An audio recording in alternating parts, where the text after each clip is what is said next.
Tons of news with the NFC South as training camps open. Matt and I will get into that division today. What's going on in the NFC South? Who's better? Who's worse? The players to watch in training camp and preseason in the NFC South. Coming up right now. You're listening to the Peacock and Williamson NFL Show, your daily podcast on the National Football League, powered by the Locked On Podcast Network. Your team every day.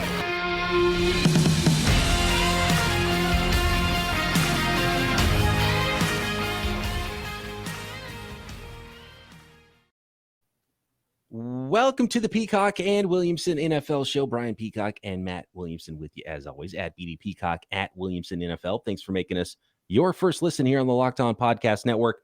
Your team every day. Today's episode brought to you by BetOnline. BetOnline has you covered this season with more props, odds, and lines than ever before. BetOnline, where the game starts. NFC South, plenty of news. Let's go alphabetical through this division. There's some new injuries with the Tampa Bay Buccaneers, their center position. Julio Jones, we've talked a little bit about on this show. Michael Thomas back at camp with the New Orleans Saints. So, tons to get into with this division, but I want to start with the Atlanta Falcons, Matt, and where this team is at. And we've kind of crushed the Atlanta Falcons because they have one of the worst rosters in the NFL. They kind of slow played their rebuild with a new head coach last year, and I don't think got a great return, for a long-time quarterback in Matt Ryan, and now are sort of starting the rebuild. It feels like now, even though they've gotten a lot of talent in there the last couple of years to get it going a little bit, but it feels like they took a step back before they can take a step forward going forward into 2013 and beyond, when this team really has an opportunity to compete. I 100% agree. I think this rivals Houston or whomever as the worst roster in the league. And a lot of it's because they were aggressive during the Matt Ryan era, and they went all in and maxed out the credit cards a little bit, and now they're paying for it. They've also had guys like, Stephen Ridley. They could sure use him. A guy like Ridley who's out for the year. So they've had some bad breaks too. New coach, as you mentioned. They won 7 games last year, and that's great, but they didn't play like a 7-win team. They had the 5th worst scoring differential in the league, and those 7 wins were by a combined 32 points. Like, when they lost, they got blown out. When they won, they squeaked by, and they didn't really have a ton of impressive wins. So I think this is a team that's very much in contention for the first overall pick. I want to actually start on the defensive side of the ball, Matt. Okay. I want to play this clip from defensive coordinator Dean Pease post-practice. I believe it was yesterday at Falcons practice. And we've talked about how they're trying to build this thing. And he preaches culture in this. And it's an interesting perspective where he's looking at where the Falcons are right now. And it's funny because they know, like in this clip, he tells us what we just told the listeners, that they know they have a lot of work to do, right? And I love this clip from Dean Pease about the Falcons defense from training camp. We're changing a culture around this daggone place, okay? And it's not going to be mediocre. It's not going to be average. It's not going to be in the bottom half of the league like it's been 15 out of the last 20 years. Sick of that crap. We got to take charge, and it ain't going to be anybody else to do it but us, okay? I'm tired of everybody telling us how bad we are. After a while, you start believing it. Just like you never tell your children and stuff like, hey, you guys, you get mad at a teacher that says, telling some kid he's stupid, right? You don't ever tell somebody that, because pretty soon they start believing it. Guys around here on defense sometimes believe, hey, 15th is okay or whatever. I've been in the top 10 one time out of the last 20 years. That bullshit's over. Okay? Sorry, I'm getting fired up today, but I'm tired of this crap. We're going to change the culture of the defense around this freaking place. People are going to start talking about Atlanta defense like they did at Baltimore, like they did at New England. It's going to be the same around here. Fired up. Fired up. Training camps are open. I love it. Look, and I love the talk. The talk is great. And they've got to find their pieces. But mindset is huge, and changing the culture from a losing organization into a winning organization is huge too. So do they have the right people to build that foundation is the question for the Falcons. Yeah. I'm a big Dean Pease fan. I'm a bigger fan now than I was 2 minutes ago after hearing that. I think he's the perfect guy for the job. Great track record. He mentioned some of the places he's been that's been outstanding. So I love it. But I beg everyone to hit pause real quick on the podcast. Make sure you come back and try to name more than 5 starters on the Falcons defense. It's not an easy chore. And I'm not sure off the top of my head I could name all 11. But how about this? I mean, probably a lot of you realize Atlanta had the fewest sacks in the league. Okay. Well, the Eagles were 31st. The Eagles had 29 sacks last year. TJ Watt had 22 and a half. Atlanta had 18. I mean, like, wow. That's unbelievable. It's 18. unbelievable. Right. You almost couldn't try to do that. Right. I mean, I get that you didn't play with a lead all that much, but still it's first and 10 and people throw the ball against you. I mean, so that is, going into the draft, they went wide receiver, edge rusher. I mean, they could have went so many directions, but their pass catchers and pass rushers were and still are really, really bad, Looking at that defense, who are the players they could build around? Who are the players to watch in camp? We know AJ Terrell's coming into his own. He's a superstar. I hope people realize he is a super player. He's the one-star player on that defense right now, and coming into his own as one of the top corners in the league. Deion Jones been doing it for a long time. Started off on the PUP list for training camp this year. Grady Jarrett, been doing it for a long time as well. Maybe those guys are on the backsides of their careers, but still good players. So you have at least one, name on each level of the defense, but they're going to need a lot more than that. And they're going to need a lot of contributions from their young guys. The second rounder, Arnold Ebiketie, is a big one for me. Can he start to provide that pass rush coming off the edge? Because they're going to need it. Lorenzo Carter across from him.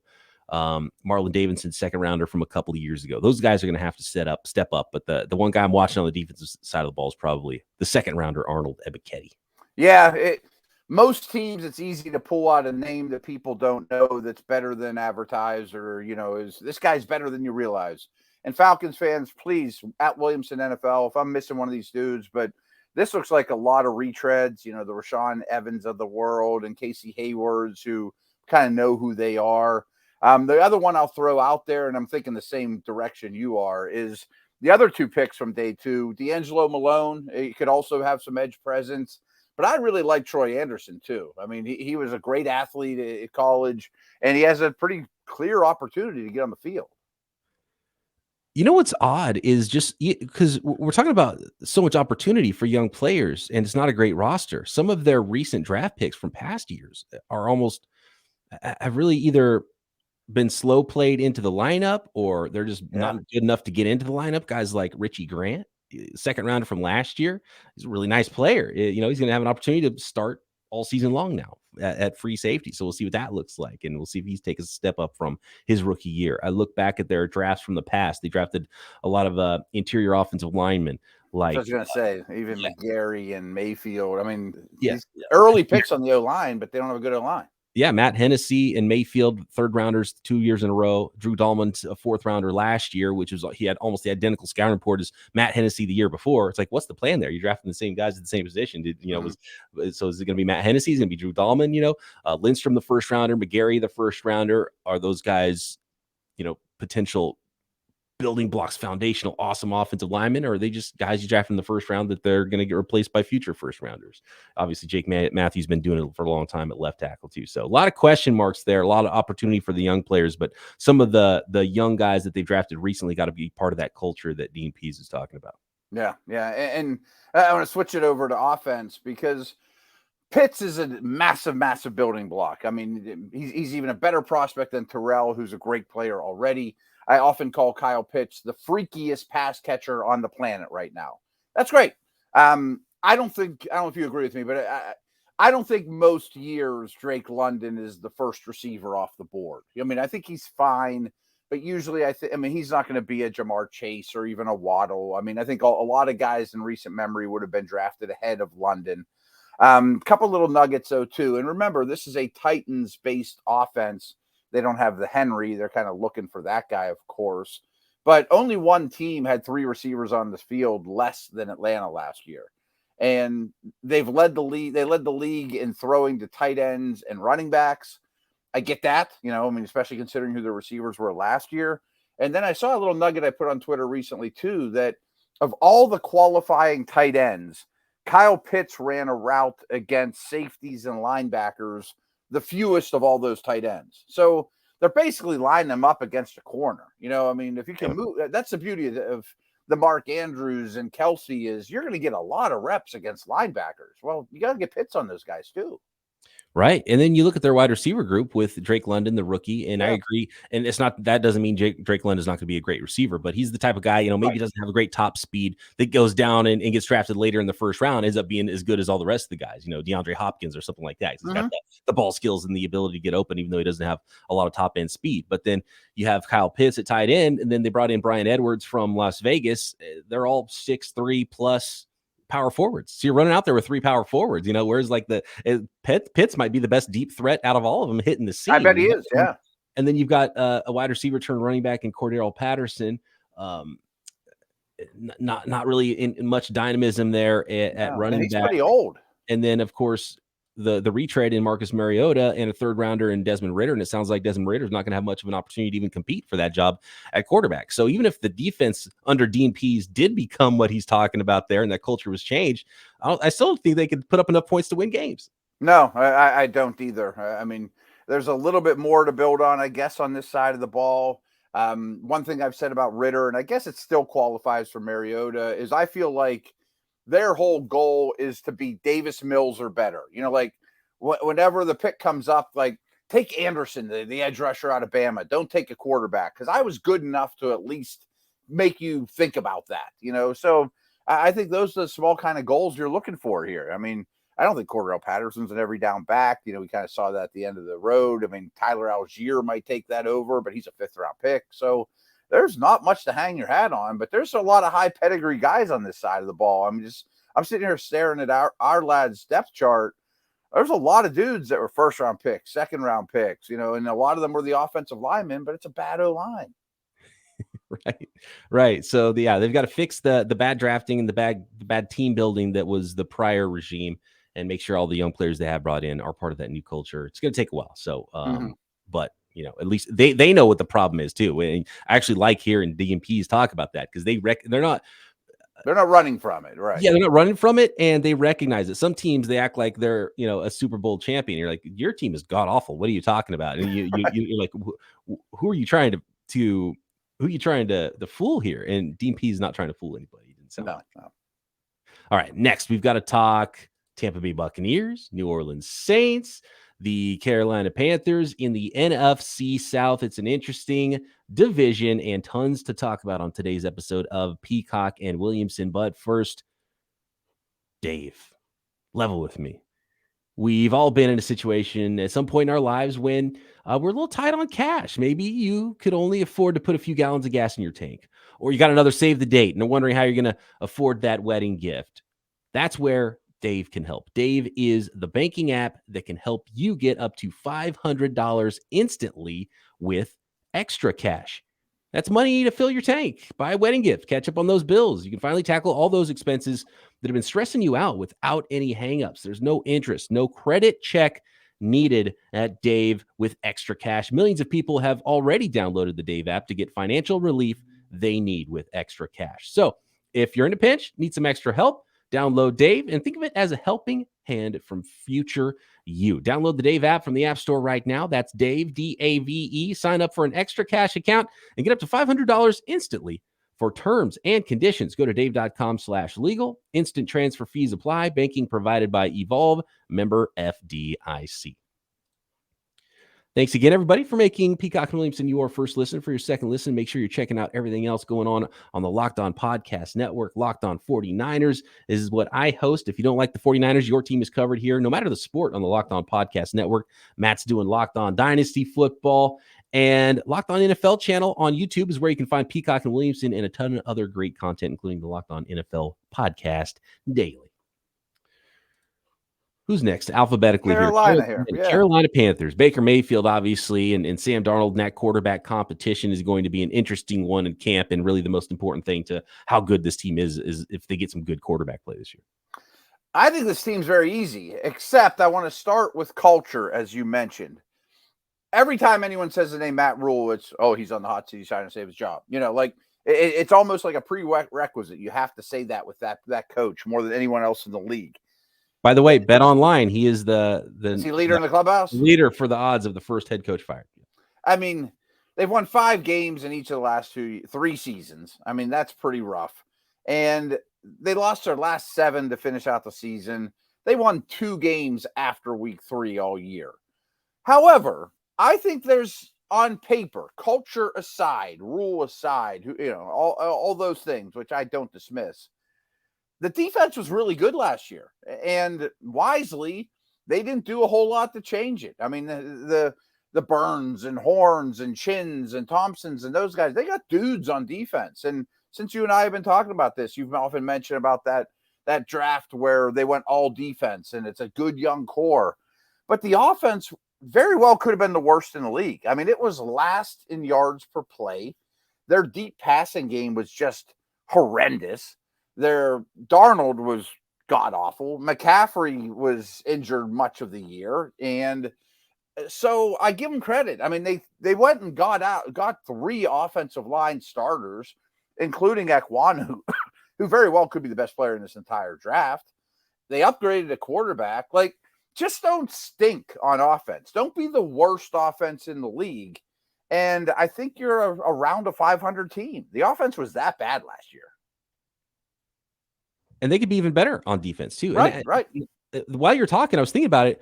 If you compare the Panthers, who were not a good football team last year and actually had a higher draft pick than the Atlanta Falcons, if you go position by position, I think they're better in almost every single position group than the Atlanta Falcons are. And now probably at quarterback too with Baker Mayfield. We'll see how that turns out. That's a very combustible situation with Mayfield and Darnold and Matt Corral. And it's got to be Baker Mayfield that wins that job. And if it doesn't, then they might be in trouble again. But look at their wide receivers, DJ Moore, Robbie Anderson, Terrace Marshall in year 2, who I'm excited to watch. Ekwonu they added early in the draft to go with those guys you mentioned. They've got Brady Christensen, Bradley Bozeman, Austin Corbett, Taylor Moton on the offensive line. At running back, obviously Christian McCaffrey. So that's better than what the Falcons are running out there. On defense, Burns is a star. Derrick Brown, a high first-round pick, a good player inside, maybe not a superstar. Yetur Gross-Matos, I think there's more in the tank for him on the other side at defensive end, a bigger-bodied guy than Brian Burns. You've got a bunch of defensive backs that they've added recently. They traded for CJ Henderson after drafting Jaycee Horn last year, drafting Jeremy Chin and Dante Jackson in the second rounds prior. So there's a lot of talent on this football team. On paper, they should be a lot better than they were last year. So I'm kind of bullish right now on the Carolina Panthers because everyone's so down on them. Yeah, on paper. Again, there's a difference between culture and being in the building and actually putting a win together on Sunday and all that. This looks like a borderline playoff type team to me in the NFC. I probably wouldn't say that in the AFC, but in the NFC, could they be in the top 7? Absolutely. And small things like pick up Dante Foreman to back up McCaffrey. I think he's a quality back. I think Tommy Tremble could kind of take a big step forward in his second year. Yeah, you stole mine. That was my sleeper to watch. Good. Okay. For the Panthers in preseason games was Tommy Tremble. He's got some athleticism as a tight end. If he can get on the field enough and be featured, I think he could be a real nice player for the Panthers. I like him a lot. He's a great blocker too. And I know, he's kind of out of sight, out of mind, but like Ritter, having Corral in the mix, in the system, at least gives you some long-term hope there too. So I don't dislike this roster. I think I know it's low-hanging fruit and too easy, but we never really got to see him last year in Jaycee Horn. He's on the up list right now. If he can get on the field, and hopefully he's activated and playing for some preseason games, because that'd be really nice to see him. And if he's able to be a star on the outside, they've got tons of athleticism. Like nobody runs. They're all 4-3 guys on the outside with Dante Jackson and Horn and CJ Henderson. Like they've got a ridiculous amount of athleticism. Then obviously Jeremy Chin, the strong safety, as a second rounder in 2020 draft. So a really good team on paper with potential growth because it's a young roster as well and some star power on both sides of the ball. It's a fun team that could come together and really surprise some people.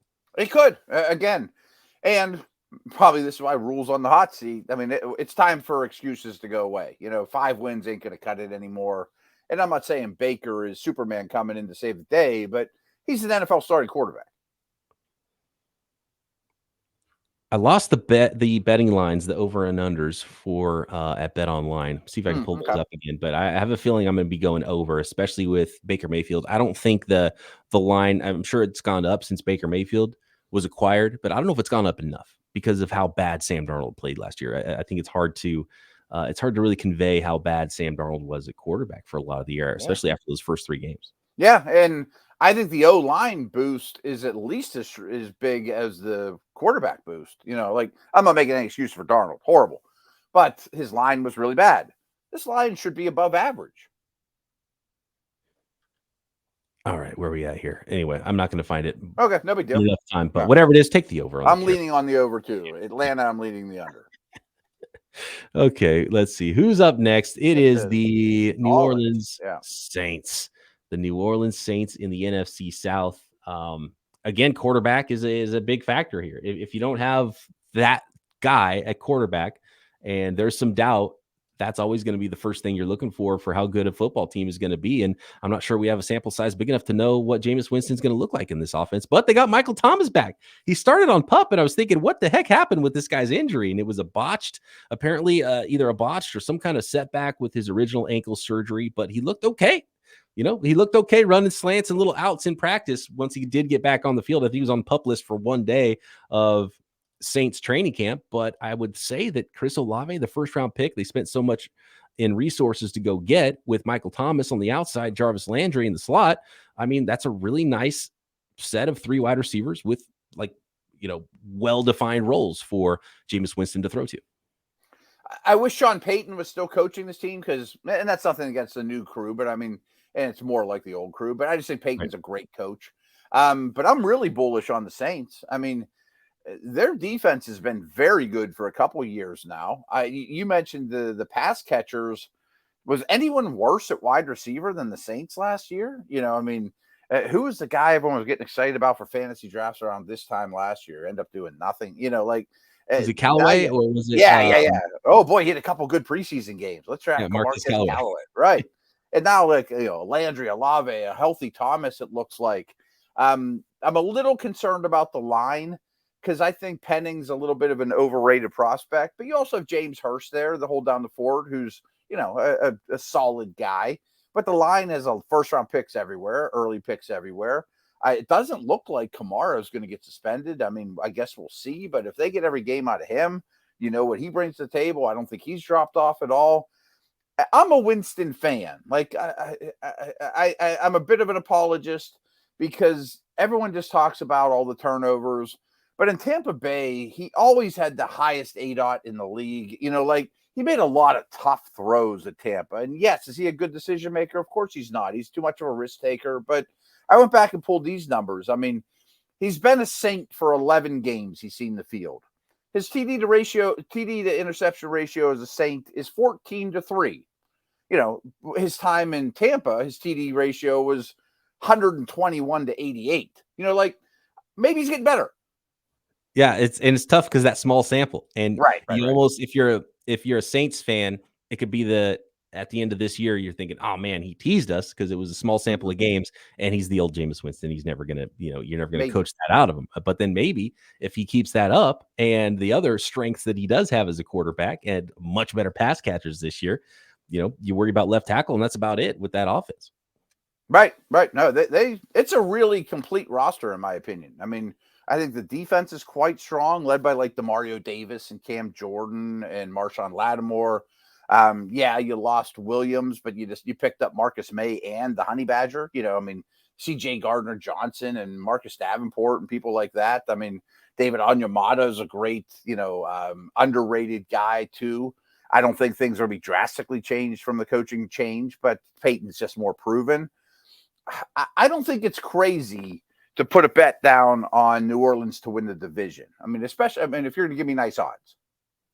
So 6.5 wins, by the way, for the Carolina Panthers. 8.5 is I'm going to go over that. I think they can go 7 wins. Mm-hmm. The New Orleans Saints is 8.5 wins. So you're talking about 9 wins. I'm over that too. It's about where they were last year. This looks like it could be a playoff team on paper, and starting to look like actually a pretty dang good division outside of the Atlanta Falcons if things go right for some of these teams. No, you're right. And we know Tampa Bay is strong. We'll get to them in a minute, but I think I put New Orleans over Minnesota, Arizona, teams like that could be in the wild card mix. I mean, I think New Orleans is better a team than those guys.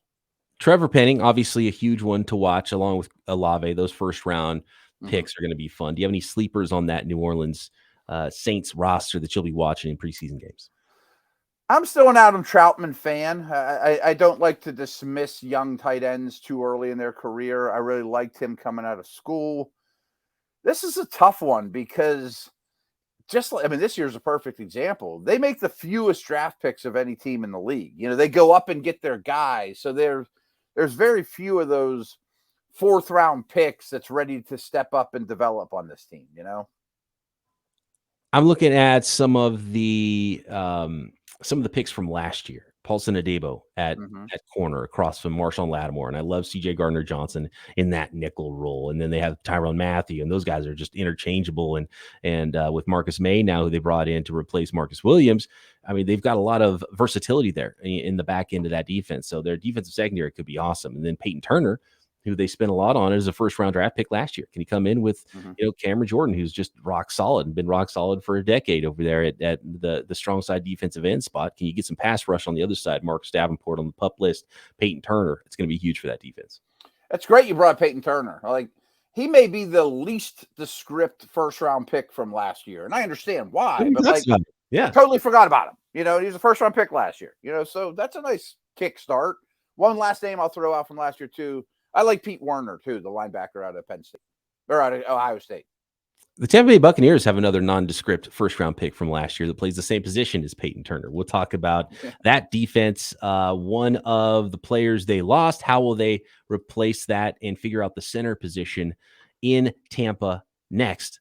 But let's talk about our friends at Bet Online. Mentioned some of the lines already there for wins and losses. There's tons of stuff you can bet on at Bet Online from the NFL season.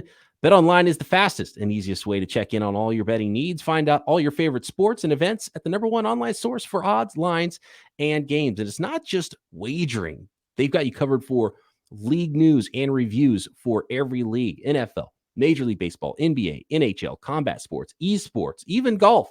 Live in-game betting. There is casino games as well. Poker, blackjack, you can do it at BetOnline. Continues to be the top online resource for all your sports wagering and information. So get over to BetOnline today. You can bet on your favorite team to win the Super Bowl, your favorite team to fire their head coach, your favorite team to have coach of the year, rookies of the year on offense and defense, props for how many sacks a certain player will get, all of it. And I think they got 17 weeks worth of 16 at least in the last couple of weeks. I'm not sure about as far as lines. You can already bet on a ton of games at BetOnline for this season, even though we haven't hit preseason games yet. So get over to BetOnline, desktop or mobile device, to learn more about the trends and action happening today. BetOnline, where the game starts.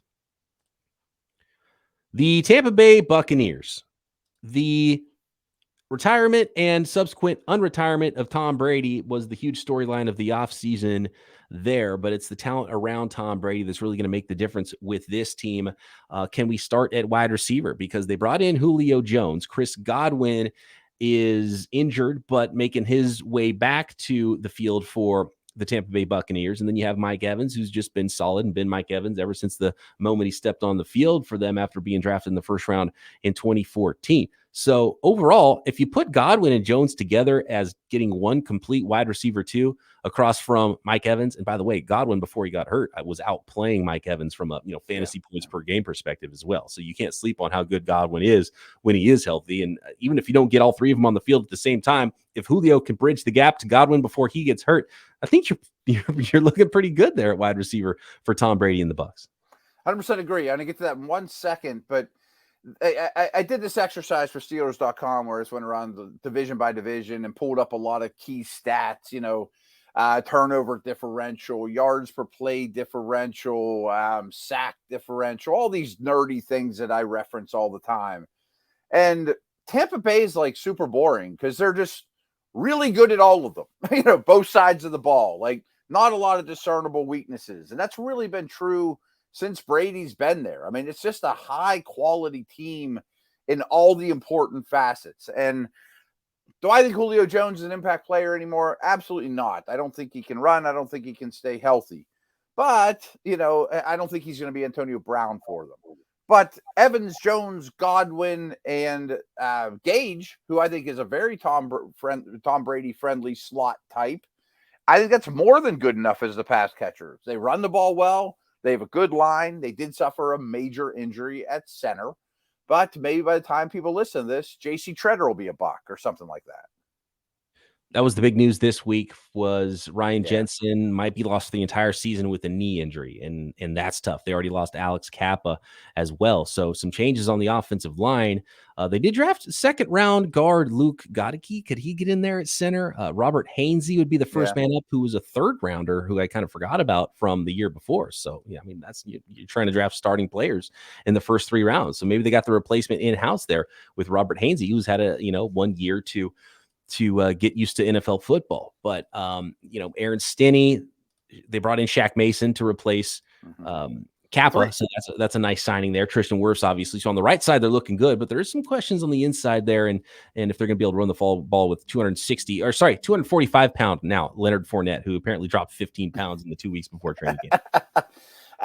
And they stole Shaq Mason from the Patriots. I think if I had any offensive lineman to build a team around going forward, it'd be Tristan Wirfs.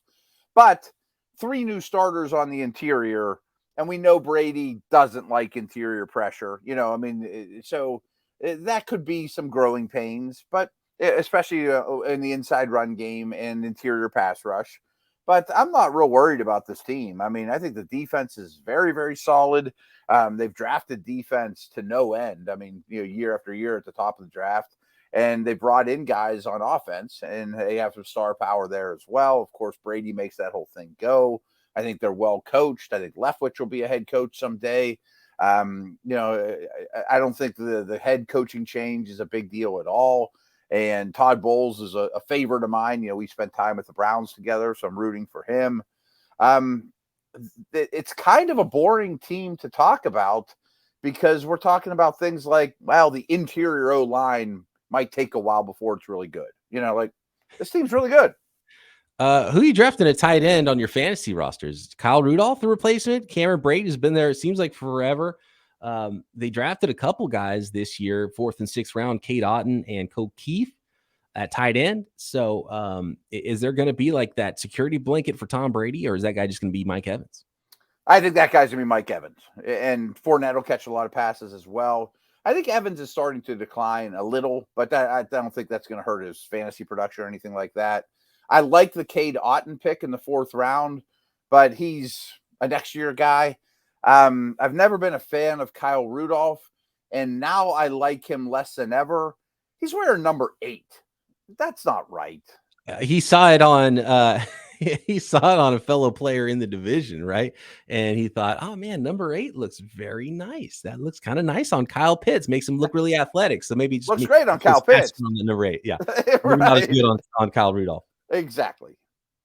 Rashad White's the player to watch on offense, though, right? The 3rd round running back. Can he carve out a little bit from Leonard Fournette? If Leonard Fournette gets hurt, could Rashad White potentially be that guy who can, give you some every down value? He's got value as a runner and a receiver, and be a league winner potentially.